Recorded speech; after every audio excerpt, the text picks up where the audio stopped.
Hello guys, structure of atom topic शुरू है हमारा। पिछले कुछ 4-5 दिनों से हमारा लेक्चर डिसकंटिन्यूअस हुआ था, उसके पीछे कुछ रीजंस थे। सो ठीक है, आज से हम इस टॉपिक को फिर से कंटिन्यू करने वाले हैं। तो हम इससे पहले जो हमने प्रीवियस लेक्चर जो देखे हैं, उस प्रीवियस लेक्चर में हमने डिस्कवरी ऑफ इलेक्ट्रॉन देखा है by cathode ray tube experiment. Then discovery of proton भी देखा है। डिस्कवरी ऑफ इलेक्ट्रॉन जो है बाय जे थॉमसन ने किया था। नेक्स्ट हमने डिस्कवरी ऑफ प्रोटॉन देखा है by using the cathode ray tube experiment. Goldstein ने फिर से परफॉर्म किया था। मैंने आपको बोला था उसने परफोरेटेड कैथोड यूज किया था, वहां पे परफोरेटेड कैथोड यूज किया था, और वहां पे हमने देखा है discovery of the proton by Goldstein. उसके बाद में 1932 में डिस्कवरी ऑफ किया हुआ न्यूट्रॉन। लेकिन जो प्रोटॉन और जो नाम है, प्रोटॉन और जो न्यूट्रॉन जो नाम है, ये रुदरफोर्ड ने दिए थे, लेकिन उनको इन्वेंट या डिस्कवर किसने किए थे? प्रोटॉन को डिस्कवर किया था गोल्डस्टीन ने, और जो न्यूट्रॉन है, न्यूट्रॉन को डिस्कवर किया था किसने?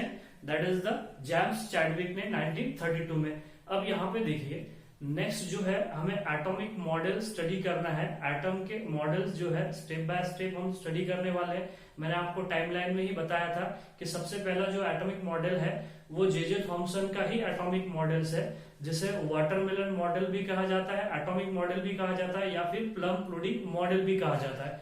तो आज के लेक्चर में हम यहाँ पे जे थॉमसन का एटॉमिक मॉडल डिस्कस करेंगे। नेक्स्ट रुदरफोर्ड का जो है एटॉमिक मॉडल भी हम डिस्कस करने वाले हैं। दैट इज रुदरफोर्ड का जो एटॉमिक मॉडल है, that is discovery of nucleus. उसने कैसे न्यूक्लियस को डिस्कवर किया था। हमने देखा है कि न्यूक्लियस जो होता है, सेंट्रल पोर्शन होता है, पार्ट होता है कोई भी एटम्स का, उसे कहते हैं न्यूक्लियस। उसकी बात करने वाले हैं हम। न्यूक्लियस के अंदर कौन कौन से पार्टिकल होते हैं ये आपको पता है, प्रोटॉन एंड दी न्यूट्रॉन। तो चलिए शुरू करते हैं आज के लेक्चर में। That is the J Thomson का एटॉमिक मॉडल। उसे बोला है हमने थॉमसन एटॉमिक मॉडल, या फिर उसे आल्सो कॉल्ड एज कहते हैं that is the watermelon model of atom, या फिर क्या कहा जाता है that is the plum pudding models of the atom. अब वाटरमेलन तो आपको पता है तरबूज, और ये प्लम पुडिंग भी, प्लम जो है एक क्या है, फ्रूट्स है, उसके उस तरह का मॉडल दिखाई देता है, तो इसलिए बोला गया प्लम पुडिंग मॉडल्स। तो अब यहाँ पे देखते हैं कि उसके कुछ ऑब्जर्वेशन है, उसके जो कंक्लूजन है वो स्टेप बाय स्टेप हम सभी कंक्लूजन देखने वाले हैं।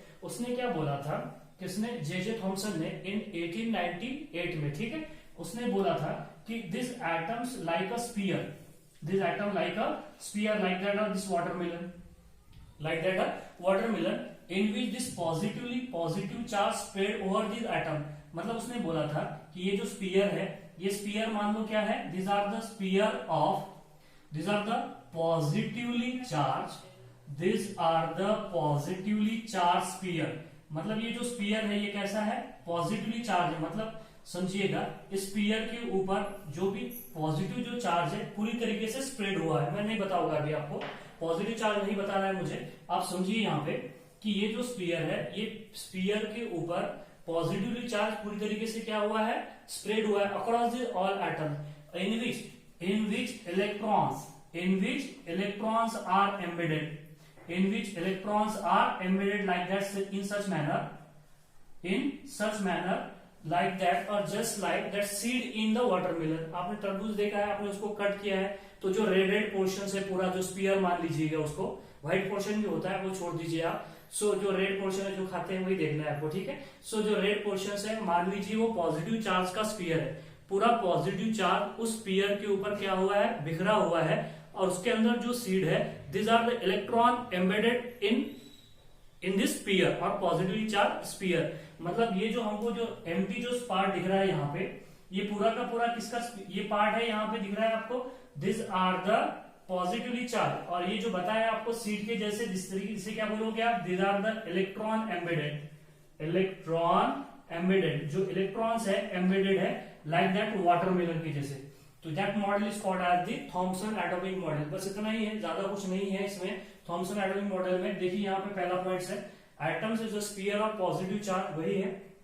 This are the watermelon model या प्लम पुडिंग मॉडल बोला जाता है, कि जो स्फीयर है, this are the sphere of positively charge in which electron is embedded in just like that's a seed in watermelon. बस कुछ नहीं है, तरबूज खा रहा होगा, उसके दिमाग में आ गया तो बोल दिया इस तरीके से। सो वही पॉइंट है, दैट्स यहाँ पे देखिए नेक्स्ट पॉइंट है इसने बोला था कि number of electron is equal to number of proton. उसने बोला है कि एटम्स के अंदर जितने नंबर ऑफ इलेक्ट्रॉन्स होंगे उतने नंबर ऑफ क्या होंगे, प्रोटॉन्स होंगे। इसका मतलब है प्रोटॉन इलेक्ट्रॉन के ऊपर होता है नेगेटिव चार्ज और प्रोटॉन के ऊपर होता है, आपको पता है, पॉजिटिव चार्ज होता है। मतलब समझिएगा कि जितने नंबर ऑफ इलेक्ट्रॉन है उतने नंबर ऑफ क्या है, प्रोटॉन है। तो जितने नंबर ऑफ पॉजिटिव चार्ज है उतने नंबर ऑफ क्या है, नेगेटिव चार्ज है। हेंस ये जो एटम्स रहेगा ये इलेक्ट्रिकली कैसा रहेगा, neutral. Hence atom is electrically neutral because the number of positive charge equals to number of negative charge. That's why the atoms is electrically neutral. Next बात देखिए, यहाँ पे उसने बोला था कि जो मास ऑफ एटम्स है वो पूरी तरीके से स्प्रेड हुआ है ओवर द एटम्स, और वही उसका ड्रॉबैक्स है, वही उसका क्या हुआ था, ड्रॉबैक्स हुआ था। तो ड्रॉबैक्स भी देख लेते हैं। यहाँ पे देखिए कि consider the mass to be evenly spread across the atom. उसने बोला है कि जो एटम का जो मास है वो पूरा का पूरा जो मास है वो पूरे स्फीयर पे यूनिफॉर्मली स्प्रेड हुआ है, जो कि करेक्ट नहीं है। रुदरफोर्ड ने वो क्या कर दिया, रुदरफोर्ड ने टोटली उसको गलत साबित कर दिया कि मास जो होता है एटम का एक स्मॉल पोर्शन पे ही कॉन्सेंट्रेट हुआ होता है। उसे रुदरफोर्ड ने क्या बोला था, न्यूक्लियस बोला था, लेकिन इसने तो गलत ही कर दिया। इसने बोला है कि जो मास है एटम का वो पूरी तरीके से यूनिफॉर्मली स्प्रेड हुआ है, जो कि गलत था। ये ड्रॉबैक्स हुआ किसका, that is the Thomson atomic model का। So that is considered to be mass evenly spread across the atom. These are the drawbacks of that Thomson watermelon model. Next देखिए यहाँ पे it is a static model. It is a static model. उसने क्या बोला है कि electron इसके अंदर फंसे हुए हैं, इस तरीके से एम्बेडेड है, तो मोशन करेगा इलेक्ट्रॉन नहीं, इलेक्ट्रॉन की कोई मूवमेंट होगी क्या, नहीं होगी। लेकिन आप रुदरफोर्ड का एटॉमिक मॉडल पढ़ोगे इसके बाद में तो आपको समझ में आएगा कि इलेक्ट्रॉन जो है वो कंटिन्यूअसली लगातार रिवॉल्व होते हैं अराउंड द न्यूक्लियस। मतलब that electron is a particle that in a motion, but according to the Thomson that electron is in without that not in a motion, these are the static. So that is a drawbacks that it is a static model and doesn't reflect the motion of the electron. ये भी क्या हो गया, उसका drawbacks हो गया। Next that is he couldn't explain the stability of atom. Atom की stability को एक्सप्लेन नहीं कर पाया, that is Thomson. Thomson atom की स्टेबिलिटी को भी एक्सप्लेन नहीं कर पाया। This are very short models of that Thomson, जिसको हमने वाटरमेलन मॉडल बोला है। अब इसके बाद में नेक्स्ट जो है वो रुदरफोर्ड मॉडल्स है। रुदरफोर्ड जो एटॉमिक मॉडल है उसे बोलते हैं also called as alpha particle scattering experiment भी बोला जाता है। उसने अल्फा पार्टिकल लिए थे और अल्फा पार्टिकल को गोल्ड की प्लेट के ऊपर और गोल्ड की फॉइल के ऊपर क्या किया था, बम्बार्ड किया था। तो अल्फा पार्टिकल कैसे जनरेट हुए थे उसका भी एक एक्सपेरिमेंट है, वो भी हम देखने वाले हैं। अब जल्दी से स्क्रीनशॉट लीजिए, हम आगे बढ़ते हैं।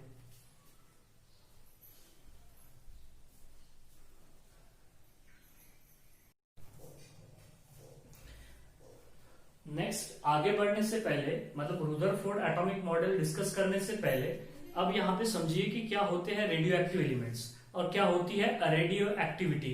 तो रेडियो एक्टिविटी एक प्रोसेस है जिसमें से सब्सटेंस के अंदर से लगातार कंटिन्यूअस और स्पॉन्टेनियस क्या होते हैं, रेज बाहर निकलते हैं, रेडिएशन बाहर निकलते हैं। तो सच फिनोमिनॉन और such process which is called as the radioactivity. फिर से सुनिए, the spontaneous and the continuous emissions of the rays or the radiations from the substance which is called as the radioactivity, and those substance which emits the radiations which is called as the radioactive substance or the radioactive elements। और उसमें से कौन सी type की raise बाहर निकलती है, जैसे कि alpha beta and the gamma radiation. आपने सुना होगा अल्फा बीटा गैमा पार्टिकल्स, ये जो रेज इमिट्स होते हैं, जिस एलिमेंट से इमिट्स होते हैं उस एलिमेंट को या सब्सटेंस को बोला जाता है रेडियो एक्टिव सब्सटेंस और रेडियो एक्टिव एलिमेंट। और वो फिनोमिनन और वो प्रोसेस और वो प्रक्रिया को क्या बोला जाता है, रेडियो एक्टिविटी। जैसे कि आपने देखा है कि रेडियो एक्टिव एलिमेंट के एग्जांपल में पोलोनियम है और उस तरीके से रेडियम है, पोलोनियम है, यूरेनियम है।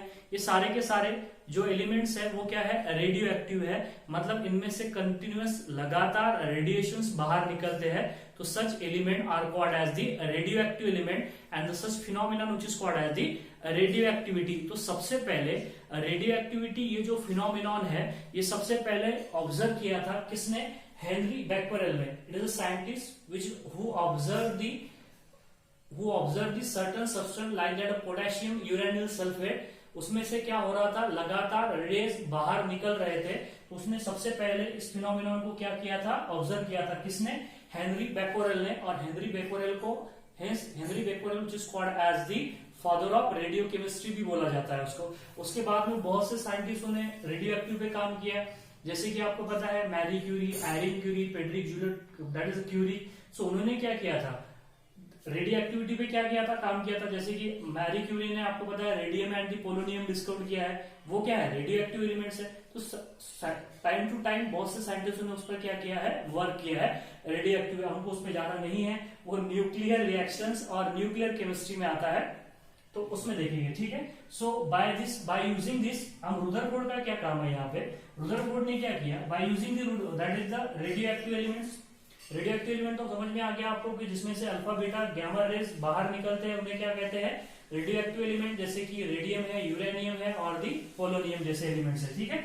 तो उसने क्या किया, रेडियो एक्टिव एलिमेंट का यूज करके फाउंड किया which rays, alpha rays. Alpha rays and alpha rays is a high energy particle. Alpha rays is a high energy particle, जो क्या है, हाई एनर्जी पार्टिकल्स है, that is which is called as the alpha rays. तो उसने क्या किया था, इस अल्फा रेज को फाउंड कैसे किया, उसने क्या किया, शुरुआत में एक लीड का बॉक्स लिया था, इस तरीके से देखिए यहाँ पे एक लीड का, रुदरफोर्ड ने अल्फा रेज जो डिस्कवर किए या फाइंड आउट किए, फाउंड किए, वो कैसे फाउंड किए, उसने एक बॉक्स लिया जो कि किसका है, लीड का है। लीड का बॉक्स है, मैं लिख देता हूं यहाँ पे, this are the lead box, this are the lead box. वो लीड बॉक्स में उसने एक रेडियो एक्टिव एलिमेंट्स लिए, क्या लिया, रेडियो एक्टिव एलिमेंट्स। मैं लिख देता हूं यहाँ पे, that's element which is called as the radioactive element, like that's radium या फिर पोलोनियम या यूरेनियम, इस तरीके से कोई टाइप का लिया होगा।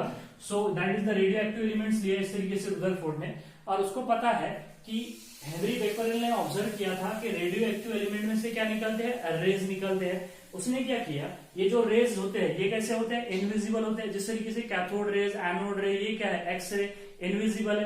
तो वो हमको कहां पे दिखाई देते हैं, उनके जो स्पॉट है वो हमको कहां पे दिखाई देते हैं, only on the fluorescence screen और द फोटोग्राफिक प्लेट। तो उसने क्या किया, यहाँ पे अपर साइड में इस तरीके से एक प्लेट लगाई, या फ्लोरोसेंस स्क्रीन बोल सकते हैं हम, या फिर फोटोग्राफिक प्लेट बोल सकते हैं, ठीक है। मैं फोटोग्राफिक प्लेट लिख देता हूँ। इस तरीके से उसने यहाँ पे क्या लगाई, इस तरीके से एक प्लेट है, that plate which is called as the which plate, photographic plate. मतलब जो स्पॉट को क्या करेगी, डिटेक्ट करेगी, यहाँ पे स्पॉट हमको दिखाई देगी, ठीक है। नेक्स्ट उसने ऐसा ऑब्जर्व किया कि यहाँ पे इसमें से रेज निकल रहे हैं, रेज निकल रहे हैं। तो उसने ऑब्जर्व किया ऐसा कि यहाँ से जो रेज निकल रहे हैं, वो रेज इस तरीके से निकल रहे हैं इस रेडियो एक्टिव एलिमेंट में से, और उसके स्पॉट हमको कहां पे मिल रहे हैं, स्क्रीन पे मिल रहे हैं, फोटोग्राफिक प्लेट पे मिल रहे हैं। उसके बाद में उसने क्या किया कि ये रेज का नेचर समझने के लिए यहाँ पे इलेक्ट्रिक फील्ड अप्लाई की। मान लीजिए जैसे कि फॉर एग्जांपल यहाँ पे उसने इस तरीके से इलेक्ट्रिक फील्ड अप्लाई कर दी, इस तरीके से रुदरफोर्ड ने, यहाँ पे ले लेंगे हम, that is the negative electrode, और यहाँ पे हो जाएगा positive electrode. Electric field apply करने के बाद में पहले विदाउट इलेक्ट्रिक फील्ड उसको ऐसा दिखाई दिया कि यहाँ पे रेज जो है, सारे के सारे रेज जो है इस तरीके से फोटोग्राफिक प्लेट पे क्या कर रहे हैं, अफेक्ट कर रहे हैं। तो उस रेज का नेचर समझने के लिए उसने क्या किया कि वो रेज का नेचर, रेज पे चार्ज है या नहीं है, वो जो पार्टिकल है चार्ज पार्टिकल है या न्यूट्रल पार्टिकल है, ये समझने के लिए उसने इलेक्ट्रिक फील्ड अप्लाई की। इलेक्ट्रिक फील्ड अप्लाई करने के बाद में उससे ऐसा ऑब्जर्व हुआ कि कुछ रेज तो जो है वो इस तरीके से पूरी तरीके से स्ट्रेट लाइन जा रहे थे, इस तरीके से यहाँ पे क्या कर रहे थे, पूरी तरीके से स्ट्रेट लाइन जा रहे थे। मतलब यहाँ पे हमको स्पॉट मिल रहा था, इस तरीके से एक स्पॉट यहाँ पे मिलेगा, और कुछ रेज जो है वो डिफ्लेक्ट हो रहे थे टूवर्ड दिस नेगेटिव इलेक्ट्रोड, और टूवर्ड दिस नेगेटिव इलेक्ट्रोड मतलब इस तरीके से एक स्पॉट उसको इस तरीके से मिला होगा। समझ में आ रहा है कि ये जो पार्टिकल्स है ये डिफ्लेक्ट हुआ टूवर्ड दी नेगेटिव प्लेट, और कुछ जो रेज थे या कुछ पार्टिकल जो थे वो मुड़ गए टूवर्ड दी पॉजिटिव प्लेट। तो उसको 3 स्पॉट दिखाई दिए, 3 से ज्यादा उसको स्पॉट नहीं दिखाई दिए। एक स्पॉट जो है वो डिफ्लेक्टेड था या झुका हुआ था, डाइवर्टेड था टूवर्ड दी नेगेटिव प्लेट, और एक जो रेज था वो दिखा उसको deflected toward the positive plate, और एक जो रेज है वो किधर ही डिफ्लेक्ट नहीं हुआ, सीधा चलेगा। समझ में आ रहा है। तो इस तरीके से उसको 3 स्पॉट दिखे। तो 3 स्पॉट पर से उसने कंक्लूड निकाला कि जो जो रेज और जो पार्टिकल निगेटिव की तरफ डिफ्लेक्ट हुए उन पे चार्ज होगा पॉजिटिव, क्योंकि आपको पता है अनलाइक चार्जेस जो है वो एक में को क्या करते हैं, अट्रैक्ट करते हैं, लाइक चार्जेस एक में को क्या करते हैं, रिपेल करते हैं। दिस आर द, ये आपको पता है। तो यहाँ पे देखिए जो पॉजिटिव प्लेट की तरफ मुड़ गए, सॉरी निगेटिव प्लेट की तरफ मुड़ गए, उन पे कौन सा चार्ज होगा, पॉजिटिव चार्ज होगा। तो जिन पे पॉजिटिव चार्ज होगा उसे उसने नाम दिया अल्फा रेज या अल्फा पार्टिकल, अल्फा पार्टिकल। और जो पार्टिकल किधर मुड़ गए, टूवर्ड दी पॉजिटिव प्लेट, तो उसे मतलब वो जो टूवर्ड दी पॉजिटिव प्लेट की तरफ मुड़े हैं उनपे कौन सा चार्ज होगा, नेगेटिव चार्ज होगा, तभी तो वो पॉजिटिव प्लेट की तरफ मुड़ेंगे। तो उसे उसने नाम दिया that is which particle, that is the beta particle और दी बीटा रेज बोला गया। नेक्स्ट देखिए जो पार्टिकल किधर ही डिफ्लेक्ट हुई है, सीधे चले गए, पॉजिटिव की तरफ भी डिफ्लेक्ट हुए, नेगेटिव की तरफ भी डिफ्लेक्ट नहीं हुए, उन्हें उसने बोला that is the gamma particle और दी गामा रेज। क्या बोला है, गामा पार्टिकल और दी गामा रेज। तो ये जो था रुदरफोर्ड का एक्सपेरिमेंट था, उसने डिटेक्ट किए थे 3 तरह के rays, alpha, beta and the gamma rays. तो उसने बोला कि अल्फा जो रेज है वो पॉजिटिव रेज है, उनपे कौन सा चार्ज है, पॉजिटिव चार्ज है। और बीटा मतलब समझिएगा यहाँ पे ये जो अल्फा रेज है, कंक्लूड क्या है कि अल्फा रेज के ऊपर कौन सा चार्ज है, पॉजिटिव चार्ज है। और ये बीटा जो रेज है, ये बीटा जो रेज है इस पर कौन सा चार्ज है, नेगेटिव चार्ज है, like that electron, like that electron. और ये जो गामा रेज है, कौन से rays, that is the gamma rays. तो गामा रेज कैसे है, that is no charge, hence it is neutral, hence it is neutral. Gamma rays कैसे यहाँ पे, न्यूट्रल से। समझ में आ रही है बात यहाँ पे। नेक्स्ट पॉइंट देखिए यहाँ पे, नेक्स्ट पॉइंट क्या था, नेक्स्ट कंक्लूजन क्या था, ये पहला कंक्लूजन हो गया इसके ऊपर एक्सपेरिमेंट के बिहाफ पे। नेक्स्ट कंक्लूजन क्या था, मास का कंक्लूजन था।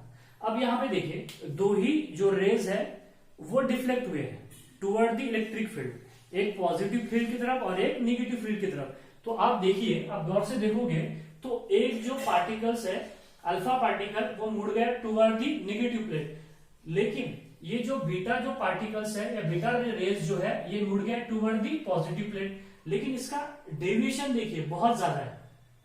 डेविएशन क्या है, बहुत ज्यादा है। मतलब इसका जो यहाँ से डेविएट, ये यहाँ से डेविएट होना शुरू हुआ, लेकिन ये यहाँ से डेविएट हुआ, दोनों भी डेविएट हुए टुवर्ड दी इलेक्ट्रिक फील्ड, लेकिन इसका deviation toward the positive plate beta particle का ज्यादा है और अल्फा पार्टिकल का कम है। इसका क्या मतलब है कि बीटा पार्टिकल का मास कम है rather than that of the alpha particle. समझ में आ रही है बात। अब जिसका मास कम होगा वो ज्यादा डिफ्लेक्ट होगा, ये तो बात सच है। जिसका मास कम होगा वो ज्यादा डिफ्लेक्ट होगा, जिसका मास ज्यादा होगा उसको ज्यादा इलेक्ट्रिक फील्ड खींचेगी क्या, नहीं, उसकी मास की वजह से उसको इलेक्ट्रिक फील्ड ज्यादा अपनी तरफ खींच नहीं पाएगी। समझ में आ रही है बात। तो यहाँ पे हमको समझ में आ गया कि बीटा पार्टिकल का जो मास है वो अल्फा पार्टिकल से कम है। मतलब अगर हमने मास देखा, यहाँ पे मास देखा तो मास का ऑर्डर क्या हो जाएगा, अल्फा पार्टिकल का ज्यादा होगा देन बीटा पार्टिकल और बीटा पार्टिकल का ज्यादा होगा than that of the gamma particle.